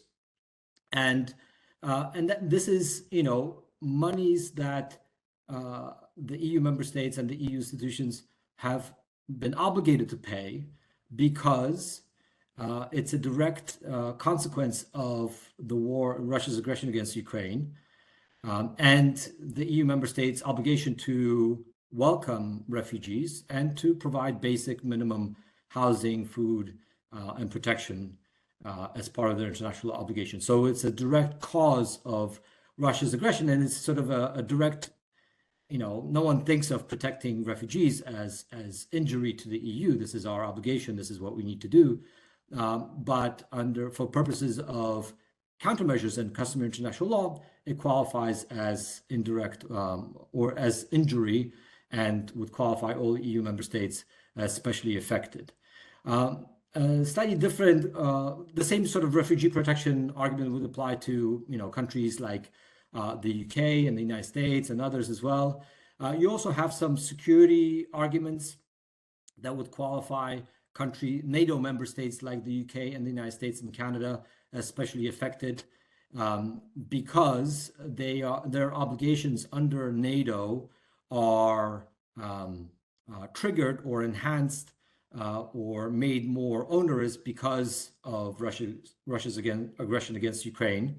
And the same would apply to Japan because of its ongoing territorial dispute with Russia. And so this is, a version of the third-party countermeasures, which again does not necessarily apply to the whole world as justification for seizing Russian state assets, but would apply to the EU member states, NATO member states, and G7 member states, and potentially, other countries which are similarly situated. Now, let me also make a note that, yes, there's a debate in the world over, appropriate policy towards Russia, and different countries have taken different positions on that issue in various parts of the world. But actually, the UN General Assembly resolution that Ingrid mentioned on reparations was a pretty resounding vote in favor of Russia's obligation to pay reparations to Ukraine. If you just run up the votes, it was 94 in favor compared to 14 against. So that's nearly 90% of those that affirmatively voted in favor of finding Russia's obligation to pay reparations to Ukraine. It is true that a lot of countries either abstained or were absent, but those that did affirmatively vote, overwhelmingly, something like 90%, 87% voted in favor of the Russia's obligation to pay reparations towards Ukraine. So, in a way, the legal analysis that we've engaged in now, people have sort of landed at this point more or less a year ago, or maybe even 16 months ago. I remember, at the beginning of engaging in these debates, and there were, open questions in terms of what are the limits or the scope of collective countermeasures, what's allowed under collective self-defense. Incidentally, we probably don't have time to spend much on this particular issue, but the European Parliament, at the very least, is on record as invoking collective self-defense for purposes of providing weapons to Ukraine, providing intelligence to Ukraine, and training Ukrainian soldiers. It's also on record as one of the bases for seizing Russian state assets. That collective self-defense is one of the two legal bases for seizing Russian state assets to compensate Ukraine. And the theory is, if you can train Ukrainian soldiers, if you can equip them with the guns to shoot at Russian soldiers, all by way of collective self-defense to compel Russia to get out of Ukraine. You could also use non-military means such as economic sanctions and confiscating Russian state assets as a way, again, of exerting economic pressure against Russia to compel it to get out of Ukraine, and then also to pay reparations to Ukraine. Let me just make a few points on the interest on the windfall profits debate and how that is really separate from what we've been discussing thus far. And Anton, since you're keeping track of time, please just cut me off whenever I'm getting close to it or over it. But the basic theory of the case that's been developed and accepted in Europe, at the very least, on the question of windfall profits is the following. And I'll try to summarize a several months long debate, but it is the following. There is no inherent property right to interest for your deposits as a matter of international law. That this is a question, and it's not even a matter of European law, this is a question of national law. So you turn to where these assets reside. In Belgium, I'm not a Belgian trained lawyer, but as I understand, the Belgian government and everyone who is an expert at Belgian law has represented, there's also no inherent property right to an expected market interest rate on the basis of your deposits, and that those are governed by contracts. So then you turn to Euroclear's contracts with its depositors. Those are typically short-term contracts, 24 hours, several days, because Euroclear is essentially a pipeline. It accepts deposits and transfers them. It's an intermediary, and it pays a limited interest rate to its depositors on the basis of short-term contracts. Those contracts have either lapsed or have been superseded by sanctions. So Russia, as thus far, is still the legal owner of the deposits, does not have any claims to the profits. And so that is why the profits over the past 3 years, since 2022, have reverted to Euroclear as private property, as a matter of Belgian law, because there's no EU law or international law governing this question. Now, this might seem counterintuitive, and it seems, not necessarily what you would expect, but that is the theory of the case. And so the real question on the windfall profits is, do these stay at Euroclear, or do they get transferred to Ukraine, where they morally clearly belong? Not whether they stay, whether they go to Russia or to Ukraine. And on the windfall profits, and maybe let me take 1 or 2 minutes, because these are important points, even if I run over. The current approach hasn't been decided, but it's nearly final, is that these profits will go to Ukraine, not as a matter of taxing these windfall profits, but by way of a so-called financial contribution that the depositories will be required to pay, which is calculated on the basis of the gross profits that they make from the underlying state assets. Now, here are the 2 important outstanding questions, and I hope that this event helps move the policy needle in the right direction. 1, does Belgium get to collect taxes from these profits? The Belgians' position over the past 2 years has been, these are just like any ordinary capital gains. A food truck outside makes income, we collect taxes on that income. Euroclear has generated income, we collect taxes on that income. Not a very good position to hold, but nonetheless, this is the position that's been offered. The compromise arrangement now, because other EU member states have found this to be difficult to sustain, has been that these taxes that Belgium would otherwise collect are going to go to Ukraine, to the Ukraine facility, which is a fund set up by the EU, starting next year. Open question, what to do about the taxes that would have been collected this year. Also, open question about taxes that have been collected for the past 2 years, and which have been nominally allocated for Ukraine purposes, but sort of an issue of double accounting, where Belgium gets to take double credit for money that it collects from these profits and then hands over to, for purposes of Ukrainian aid, such as providing for Ukrainian refugees in Belgium. A second question, and a very important question, will be what to do about profits at Euroclear for 2022 and 2023. Not an insignificant amount, because this is 3.75 billion euro. And the position thus far has been, this money is gone. This money will go, amongst 2 other people, the Chinese central bank, which is a 7% shareholder in Euroclear. Tough luck. We didn't act quickly enough. This money is gone and will remain in private hands. And we cannot tax it retroactively because there are rules against retroactive taxation. But, and here's the great solution which is available right now, the current proposal envisioned is not taxation. It is a financial contribution on the basis of the EU's authority to impose restrictive measures, to impose sanctions. And so, if you can calculate a financial contribution whereby it is equal to the gross profits, let's say for this year or for next year, minus certain management fees or taxation by the member state or not, a legal insurance fund or not, and you develop those figures on the basis of different calculations. You could also increase the financial contribution by 100% of the net profits generated for 2022 and 2023 on the basis of the underlying state assets. And I hope that this is fully within the ambit of what's currently envisioned. I hope this will be picked up because there's no legal obstacle to doing that.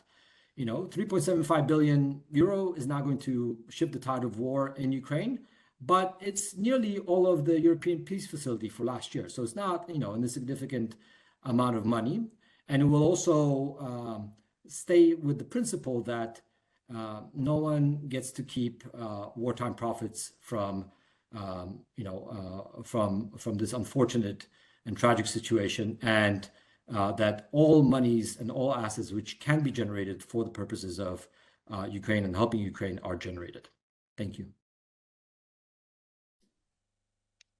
Fantastic. Well, thank you very much to all three of you for this excellent panoramic overview of the issues involved. With Erica's permission, so Erica is going to chair the Q&A in just a moment. She gave me a couple of minutes for a follow-up question to all three of you, seeing that we've heard references to the Repo Act in the United States, had specifically a question addressed to Ingrid about what she thinks of it. But I think it would be interesting to hear from all of you about what you make of some of the recent developments over these 2 years. So we've had the United States government being very non-committal at first, then coming out in force saying, we support the view that countermeasures can be relied on to transfer frozen assets to Ukraine. We've had a unanimous resolution by the Parliamentary Assembly of the Council of Europe supporting this idea. All of that admittedly in the global north, so to speak, but a bunch of developments across multiple jurisdictions. So really interested in hearing your views on those. Ingrid, perhaps, if I may, we'll go to you first. Yeah, thank you. So yes, my views have remained very consistent from the beginning of the conflict that freezing assets and measures taken by the executive branch simply don't implicate immunity. There's no bilateral investment treaty in force between Russia and the United States, but protections of bilateral enforcement treaties, bilateral investment treaties might provide additional reasons why states couldn't confiscate Russian central bank assets. Those rules wouldn't apply. Those considerations wouldn't apply to the United States. There might be customary international law issues on expropriation, but the primary international legal barrier has been immunity, and I don't think immunity is implicated when it's purely an executive branch action, and that's the way the Repo Act works. Bart said something that confused me. I think he said, "Well, if that's the case, then why didn't Europe just do that in the first place?" My counterparts in Europe suggest that exactly the same reasons that Canada didn't structure its statute that way apply in Europe as well, which is a concern with domestic constitutional restraints on the expropriation of property through purely executive measures.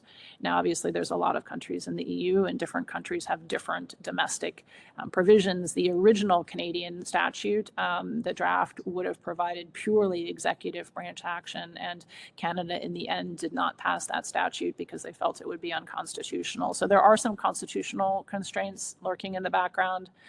One, might also argue under foreign sovereign immunity that some kinds of actions like confiscating property are inherently judicial, but we're certainly in very gray area of any immunity constraints. The Foreign Sovereign Immunities Act, like the UK and other Immunities Act, are acts that discuss the exercise of judicial authority, as does the draft UN Convention.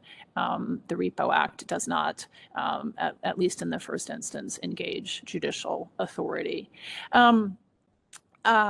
On the question of how do we think about the 94 votes in favor and the 14 no votes, well, that's not very many countries, and the 90 odd countries who abstained, sure, we can just wave that away and suggest that's not really a very important part of the world, or that's not really very many countries. There's a reason, though, we haven't been able to get our sanctions to work, right? Why has the sanctions regime that we have in place on Russia been so ineffective? India, right? How is Russia getting hard currency? India. Right? If India had joined our sanctions, the world would probably look really different. But when you want to lead the world with a global financial system in which you are alienating India, China, Brazil, South Africa, you eventually build a system in which the global North or the global West, over time, our ability to use our economic power to get what we want diminishes. I'm not one of the people who fears some sort of immediate reciprocity, like, oh, we shouldn't seize Russian central bank assets because the dollar will collapse, or US assets will be seized in Russia. I think the dangers are much longer term, and they're inchoate. I don't have a crystal ball either. But I think the damage the United States did to the global order in its really important massaging of international law to justify the bombing of Kosovo has not over time stood the test of time. So can we come up with arguments that push this forward? Can we dismiss a big part of the UN General Assembly and say their abstentions don't matter? Sure. We can do that. I think we encourage countries to build alternative financial systems. We, over time, increase the appetite of the global South, the BRIC countries, for an alternative currency. Is this going to happen tomorrow or next week? No, it will not. But over time, I don't think these developments are beneficial for the quote unquote global North and the values that I would like to see it advance. And Tom, I don't disagree. I agree with you on proportionality. I think seizing Russian central bank assets is proportional to what has happened in Ukraine. I also see no problem with the kinship argument. So you and I don't disagree on those. The problem with using the countermeasures as a response to the Russian invasion itself is I don't think the way the countermeasures are structured means that we will give the money back when Russia stops the invasion. And so that's why the countermeasures are structured.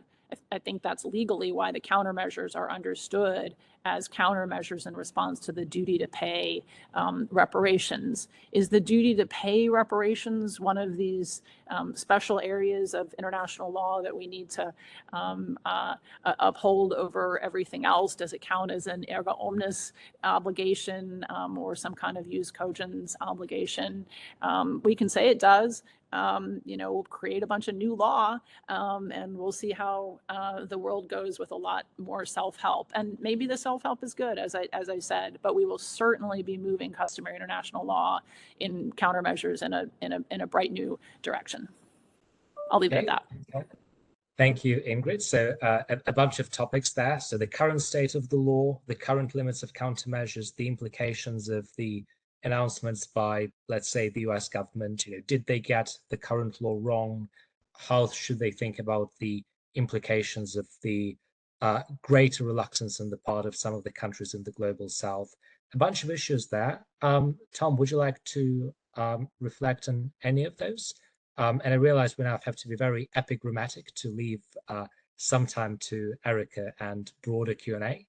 Very briefly, of course, the thing is, Ingrid, when you look at the countermeasures and reversibility, it's a complete package. Countermeasures are for the purpose of inducing the cessation of what's wrong and reparation. So I would agree. If Russia all of a sudden pulls out of Ukraine, gets every soldier back to Russia and out of Ukraine, by no means would that be the moment to reverse the seizure of the asset. Russia would also have to do the second half of what's actually part of the structure of general international law of countermeasures, and that is agree to pay reparations and then actually pay them. So I take your point that if we segregated the cessation limb and the reparation limb, then we might have the problem you allude to. But I don't think we're differing that much, because I think we agree that Russia has to do both things: stop the war and make reparations. And there's just one other thing about the overstepping my bounds as a lawyer, but since we're talking in a policy frame as well as a law frame, I suppose that's part of our terms of reference today. If we think of the risk, there's a risk in any step that you take, but then there are also risks in not taking a step. And I think in measuring risk, you have to look at both sides of the equation. What happens if I act? What happens if I don't? And if we just look at scale, $300 or $400 billion of Russia assets and the waiving of sovereign immunity or violation of sovereign immunity, yes, that's a big step. But if the world financial system is going to shift to a new BRIC arrangement, or the Central Bank of China is going to be the focal point of the world financial system, it would seem to me the $32 trillion United States national debt is orders of magnitude more significant as a moving force than anything we might do with regard to Russia's sovereign immunity. And again, I'm not an econometrician. I'm not a financial. Yeah, that's not my field. But I can do arithmetic. 300 billion is literally not even 1/100th of the U.S. national debt. It just seems fiscal policy of the biggest financial center, the broad fiscal policy that we've pursued as a country, the United States, that is, for 30 years, 40 years, would be a much bigger driver, vastly more potent force towards some form of de-dollarization or whatever parade of horribles we're worried about. Anyway. Thank you. Bart, any very quick final remarks? I would agree with Ingrid. I would love to have India on board in our sanctions against Russia. I would love to have China squeeze Russia as well and other countries across the world. But we don't have them on board on those issues. They're not providing weapons to Ukraine as much as I would like them to do so. And we're not going to get them on board on this. But it is notable that they did not vote with Russia. They just abstained at the General Assembly. And the countries that did vote with Russia, you know, were luminaries like Iran, Belarus, Nicaragua, Syria. And so I don't feel that those are countries that need to be deferred to. On the question of whether Russia is obliged to pay reparations, which I think most people, at least within Europe and America and elsewhere that I've interacted with, agree with that proposition. And I haven't interacted with anyone, including Indian officials in South Africa and so forth, that oppose this proposition. But it is true that, you know, it's better to have as broad of a coalition as possible. But my primary concern right now is in ensuring that Russia loses this war and Ukraine is able to prevail. And this is part and parcel of that policy. And it's true that you know, then you will have to deal with concerns in other parts of the world over what are the sort of second and third and fourth order consequences of some of these moves. But if we do lose this conflict, then there will be much bigger consequences of the first order degree that we'll have to deal with in our backyard and in our homelands. Okay, thank you, Bart. Over to you, Erica. Well, thank you so much. I would first of all like to thank Philip, Alan, Rachel, Ingrid, Tom, and Bart for these incredibly insightful presentations. We've learned a huge amount from you, and I think you've helped illustrate that from the multiplicity of different disciplines and perspectives that you come from, this is an incredibly important debate and one that I hope we can continue soon. There's clearly a lot of very important work to be done here. I would also like to extend the thanks to Anton and to Tom for this expert chairing of the sessions, and to Sylvia Nissim back in Geneva, who has done such a great job at helping to organize this event. We only have 5 minutes left, so perhaps I could just raise one question so far that has come up in the chat. I'm not sure we're actually going to have time to answer any more, unfortunately, because we do have to stop in 5 minutes. So I will pick one of the questions that hasn't been answered yet, and apologies to those who did have other questions. The panelists, I've also invited them to answer the other questions in the chat if they feel like it. So going to this first question, regarding the confiscation of Russian central bank state assets as a countermeasure. In their blog post on just security, Maggie Mills, Thomas Poston, and Una Hathaway state that the UN General Assembly can recommend creating a registry of frozen Russian sovereign assets by agreement between the UN and consenting states. Those consenting states who have registered frozen assets can subsequently transfer them to a future UN-approved authority or reparations mechanism, or they can cooperate with international courts and tribunals if ongoing proceedings would lead to compensation. This is seen by them as collective countermeasures. I was wondering what the panelists think about this possibility, and just to note that this has come in anonymously from somebody online. So I don't know if anybody would like to try and answer this question, or you could all have a quick go at it. Perhaps you could indicate, put your hand up if you would like to give it a go. Tom and Ingrid, please go ahead. Real quickly, well, it goes back to the point that if a country commits wrongdoing and it refuses to use the orderly processes that we've developed over the last 78 years for dealing with wrongdoing and disputes, then countries have to improvise. And what the interlocutor with that question suggests is a form of improvisation. And it's a relatively orderly improvisation if you can create a multilateral framework. I'll just add that the UN, the actions of the UN General Assembly don't have the power to convert something that would be illegal into a countermeasure. The UN Security Council could. So if the actions are otherwise lawful countermeasures, then it would be great to have a UN registry involved, and it does make things more orderly. It's just a point. It's just a legal point. I'm not saying it's a bad idea. Maybe it's a great idea, but just having the UN General Assembly involved doesn't turn it in something that would otherwise be lawful, turn it into something that's lawful. If I could just add, I think it's an unnecessary complication. I think there is extensive grounds by now established as a matter of collective countermeasures, especially affected states countermeasures, collective self-defense. I think, we've, going back to Phil Zelko's point, we've debated it and dithered around these questions for 18 months now. 18 months ago, these were really, really open questions and people got into the heart of the debate. By now, there is a certain emerging consensus, and really the question is a matter of political will. And there, I think, I actually don't understand the ongoing caution in Berlin and in Paris and Rome in particular on these issues. I'm heartened by President Macron's rhetorical shift over the past few months, and I hope it translates into action on this specific issue, because in contrast to, providing 155 millimeter ammunition or Patriot battery systems, this is fully within Europe's practical power to do. And it's just a matter of deciding to do so.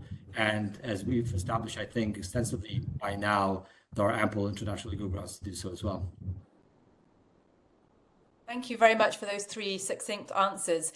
We are in Switzerland, so we are obliged to be incredibly punctual, and we are down to our last minute. But having said that, I would like to invite anybody who does want to stay online or anybody in the room to continue the discussion. I've heard from Sylvia that we have 2 questions in the room. So I will hand over to Tom to chair those last questions for those who do want to hang around. But once again, for anyone who does have to drop off, thank you very much for joining. And please do drop in when you're next in Geneva. And we're always looking for other speakers. So get in touch if you'd like to volunteer.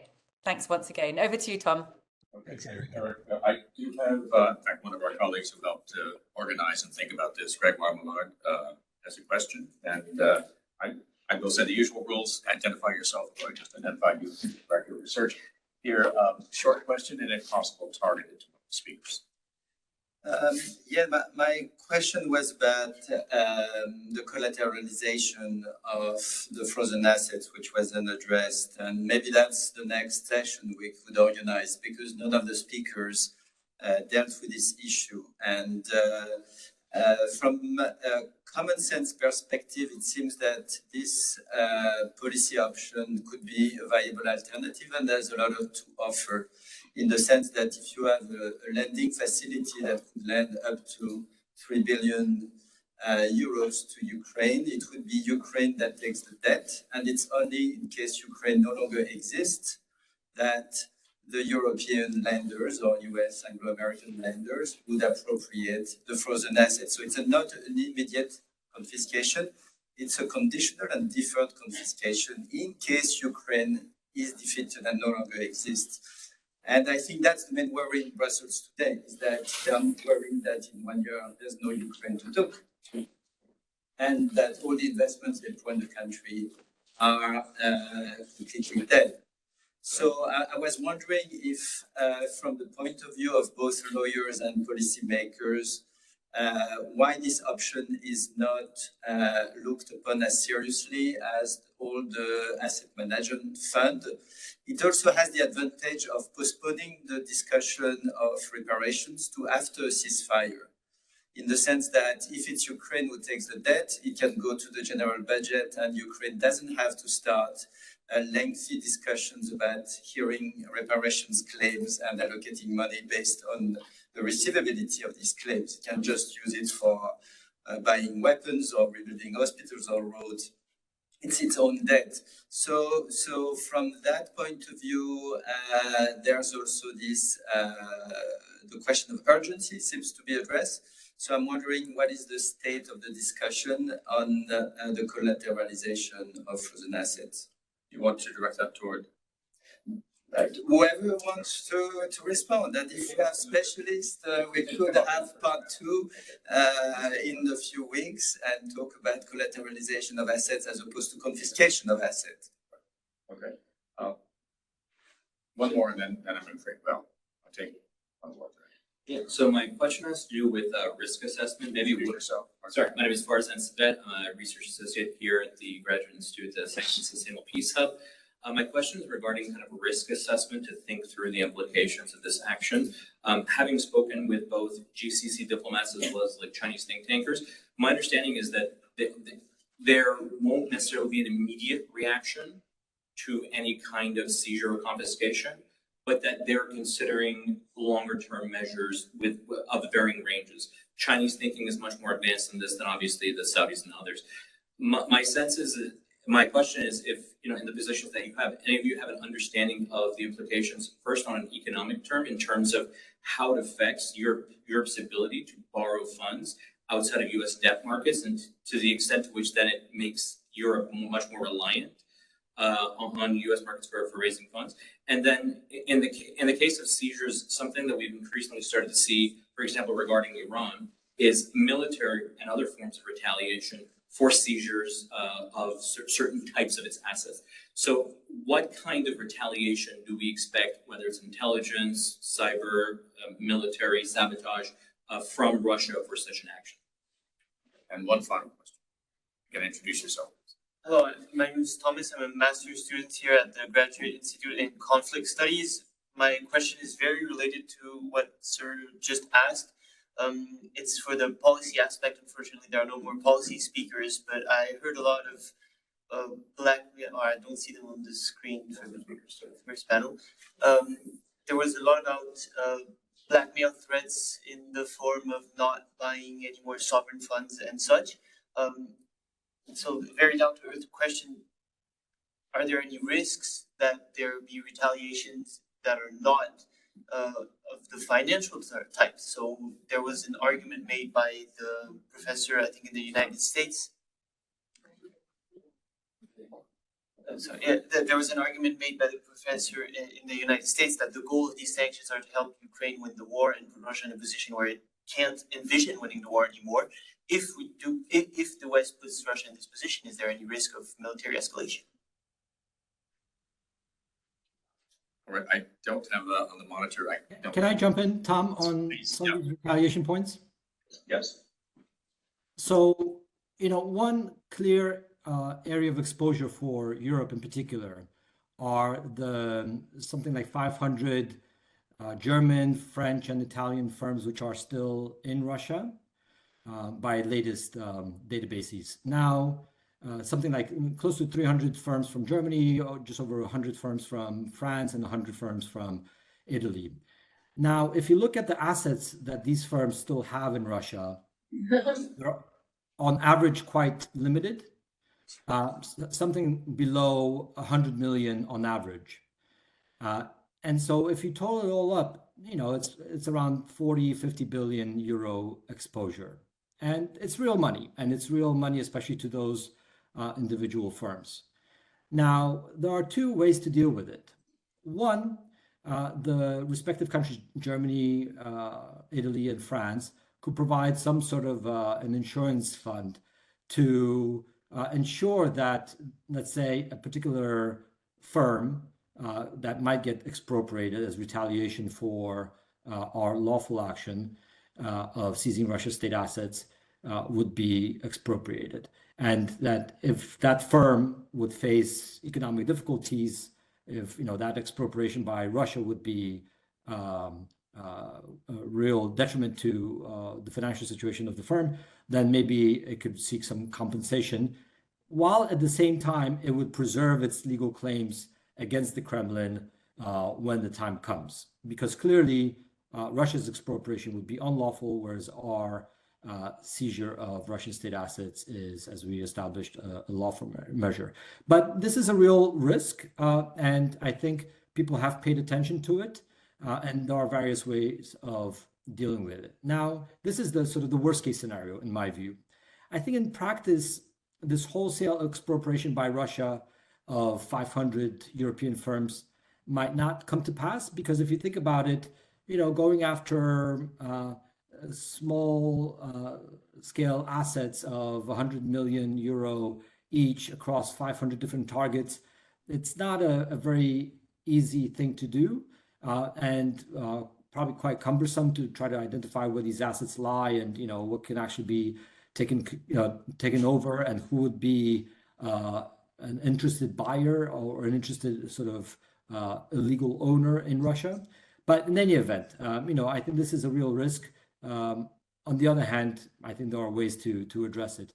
In terms of other forms of retaliation, military retaliation, I just don't see it. Why would China or other countries use force against, or why would Russia use force against NATO allies because its assets are seized? So I just don't see that. Longer term risks in terms of China or Saudi Arabia or other countries withdrawing their central bank reserves from Western capitals, I don't see that at all. I've seen speculation thrown around by the ECB and other institutions that this is, a key concern of theirs. But where is this money going to go? 90% of 90% of central bank reserves reside in Western capitals for very good reason, because it helps those countries facilitate their international transactions and to diversify their holdings and so forth.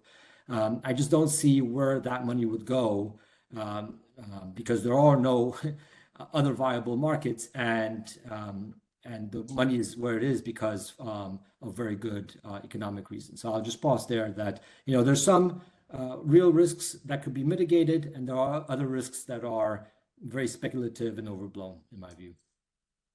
Okay. Thanks very much. Any response on the collateralization question? Unfortunately, the people who articulated it from the policy panel have dropped off already and other commitments. So unfortunately, I feel Rachel is still on, but I'm curious if anyone else wishes to say something about Greg Block's question. Tom Grant. Yes, if I might, just briefly. Again, I'm not a financial economist or a bank manager, but I think the point about collateralization goes to the larger point that money is just about the easiest thing to return as compared to rebuilding a city or rebuilding a bridge or that sort of restitution. The actual transfer of assets is something that can go both ways. And collateralization strikes me as an acknowledgement that we would be in a position to return Russia to its prior status quo ante position if we invoked international law countermeasures to take their assets. I think it's setting up some sort of parallel instrument, collateralizing it with the Russian assets is a slightly roundabout way to say the same thing. If I may just add to that very briefly, I think that also cuts into the credibility of some of those proposals, because the whole idea of collateralization is built on the premise that at some point you will take possession of the Russian assets at some point in the future. And the model is proposed by the very same states that have been very reluctant to do this so far. So why will this model work? Why will it be appealing to investors? I think there's a big question mark there. Okay.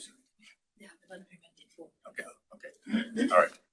I'm afraid we now have reached the limit of our time at this point. We do have something else coming on shortly, so including in this space. So we're going to have to close it. I think we still have more to talk about with regard to the collateralization issue, and I think there may be a sequel, and in terms of our collaborations with Anton and others who wish to continue on this conversation, because interesting to try to explore some of these proposals in greater detail. Interestingly, I know early on, Alan Rock responded very critically about the idea that this would be a very partial and insufficient measure. But there's beyond that, that policy concern. I think the legal basis may well be there, and some greater financing might be useful here. So on that note, I'm going to conclude the live session. I don't know who's left online, but thank you very much for those of you in the room who joined us on this rainy day in Geneva to talk about these very, very important issues. And thanks to all of our excellent speakers, and thanks, great cooperation with you, Anton. Good to see you again, and hope to see you back in Geneva again soon. All right, on that note, I will close. Thank you, everyone. All right, thanks. Thank you.